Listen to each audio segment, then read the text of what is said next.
What's going on, everybody, and welcome to another edition of Tiny Talk Tuesday.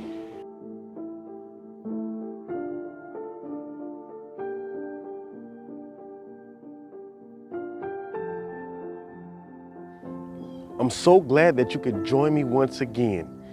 Now, remember what we talked about last week, and if you don't remember, I want you to go look at the other video, like, subscribe, comment to this channel. But listen, this week we got something different that we're talking about. We're talking about the spirit of comparing yourself to other people. That's right.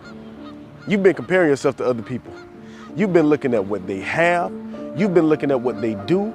You've been looking at the traveling that they've been doing. You've been looking at all types of things, comparing yourself because you may have graduated with them. You may have come out of the same class as them. You may have done things with them. You may know them personally, and you feel like they're doing better in life than you from a natural standpoint, from a monetary standpoint, whatever it is. I just come to tell you today, stop doing that. Listen, there was a time when I used to go around other musicians and I used to feel less than because I felt like they were better than me. Hey, and it may be true. They may have been better than me, but I never big up myself because I looked at what they were doing. Listen, I was in another man's room, in another man's closet, look at what he was doing instead of thinking about, hey, Tavares, what can you do to better yourself? And also, you're actually doing a great job at what you're doing. And that's what a lot of us do. And see, this is why many of us go through depression. We have mental battles every single day because we are comparing ourselves to people. We are comparing ourselves to people instead of looking at, like Michael Jackson said, the great theologian. He said, I'm looking at the man in the mirror and I'm asking him to change his ways.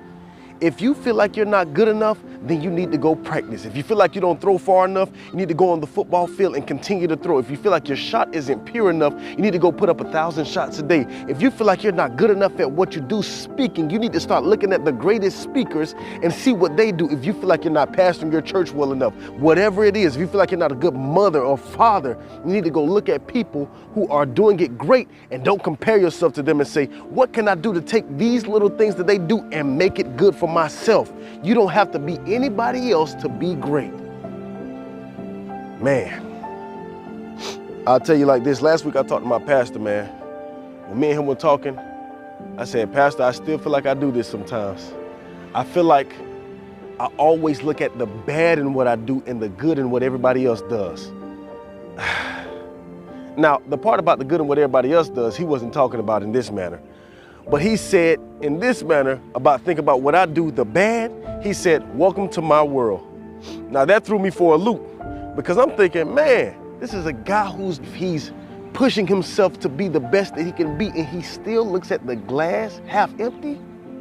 Man, I'm just trying to tell you today, y'all, stop looking at that glass half empty because the truth is, man, there is a part of it that is full. And you have to start, he told me you have to start encouraging yourself and believing in yourself and looking at yourself in the mirror and telling yourself that you are great. I got one more thing to tell you after this. I'm done. Man, there's a scripture in the Bible that says, God said, let us make man in our image and after our likeness. Now, I'm getting somewhere. Many of us, we compare ourselves once again to our fathers, mothers, siblings. We compare ourselves to everybody else and we always down ourselves. But I'm telling you today, if you receive Christ into your life, you no longer have to carry that picture of whoever it is in your wallet that you feel like you have to surpass because they were not there for you. You no longer have to compare yourself to people who were bad in your life, a father who was not there in your life. You can then, when Christ comes into your life, say, I'm in the very image of a perfect God. Man, how good is that? That you can say, I've received somebody in my life who actually loves me and cares for me and builds me up every day, even though I make mistakes sometimes. I miss the mark. Listen, this is your boy TJ, the Motivational Realtor. I love you guys. I'll see you next week. Peace.